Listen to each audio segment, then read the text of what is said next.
តាកូនមើលសំណេរសិនឥឡូវកូនមានក្តារឈ្នួនគ្រប់គ្នាអត់កូន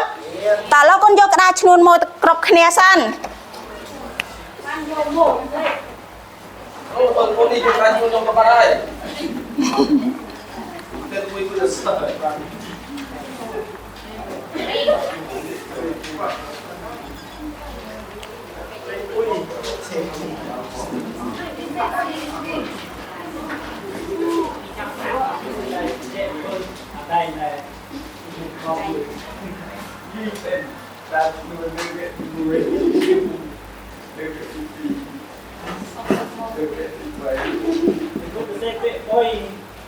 តោះពាក់ទី1អ្នកគ្រូនឹងធ្វើការបង្ហាញកូនមានន័យថាគ្រូធ្វើអញ្ចឹងកូនអត់បាក់តាសេទេគ្រាន់តែស្ដាប់អ្នកគ្រូ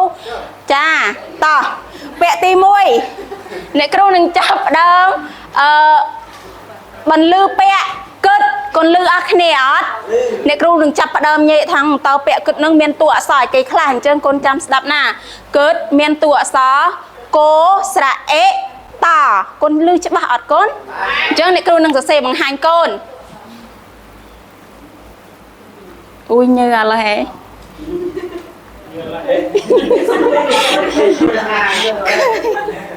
តោះកូនតើណែកូនតើអត់តោះពាក្យទី2កូនចាប់ផ្ដើមសេជាមួយអ្នកគ្រូណាអញ្ចឹងអ្នកគ្រូនឹងបន្លឺពាក្យទី2ឲ្យកូនសិនណាពាក្យទី2គឺពាក្យ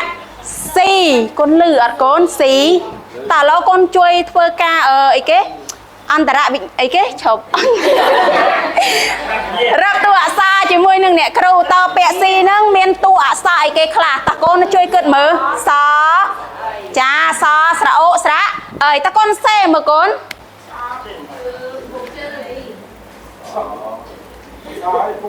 បុកជើងតើកូនតើណៅកូនតើហើយណៅតើកូនលើកមើលកូនចាត្រឹមត្រូវកូនតោះចូលដល់ពាក្យទី3កូនចាប់ផ្ដើមគិតហើយនាំគ្នាសរសេរណាពាក្យទី3គឺពាក្យក្រោយតើកូនចាប់ផ្ដើមគិតហើយកូនរឹបតួអក្សរមើលតើពាក្យក្រោយមានតួអក្សរអីគេខ្លះចារឹបលឺឲ្យពួកម៉ាក់យើងលឺផងចាមកលឿនកូនមកកូនលើកបង្ហាញពួកម៉ាក់យើងមើលស៊ីក្រោយចាមកកូនសេះហើយណ៎កូន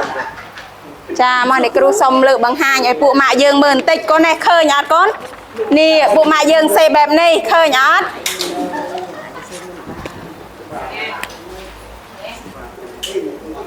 ក្រោយ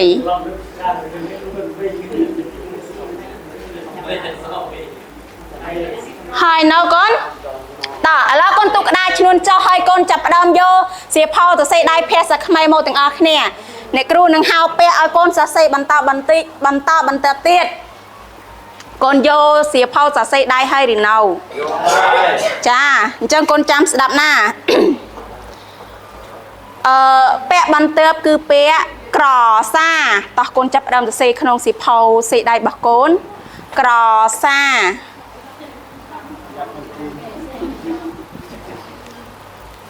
ក្រ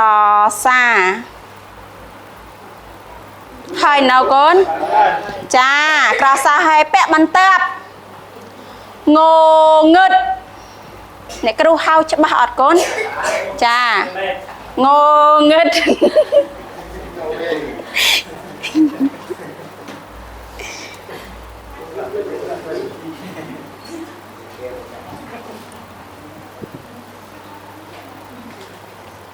ងងឹតហើយនៅកូនចាពាក់បន្ទាប់ទៀតត្រូនំបើអ្នកគ្រូហៅអត់ច្បាស់ឬអត់លឺអីកូនលើកដៃថាអ្នកគ្រូអត់សូវច្បាស់អញ្ចឹងលើកដៃបានម្ដងទៀតអ្នកគ្រូនឹងហៅឲ្យម្ដងទៀតត្រូនំកូនបានស្ទេអត់មិនធ្វើដៃខ្វាយចោលមាននឹងមានសោះធ្វើដៃខ្វាយពេលយើងហៅឲ្យសេខំធ្វើជាឆ្ងោ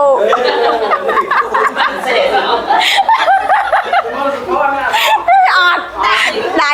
អត់នៅស្ងៀមទេដៃបានតោះតទៅទៀត Pẹ bàn tớp chẹt chẹt đọc học vô thì dùng đầu tiên chẹt cha chẹt chết thật bắt bà lòng cảm phê miên phứt hai nào con tỏ dương sao bay pẹ tiết prolog prolog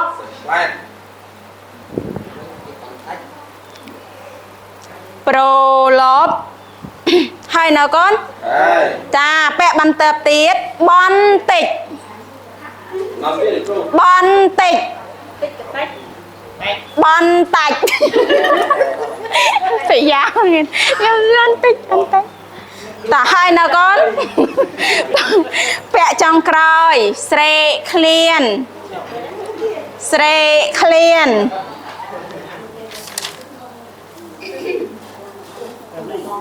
tả con say hai nào con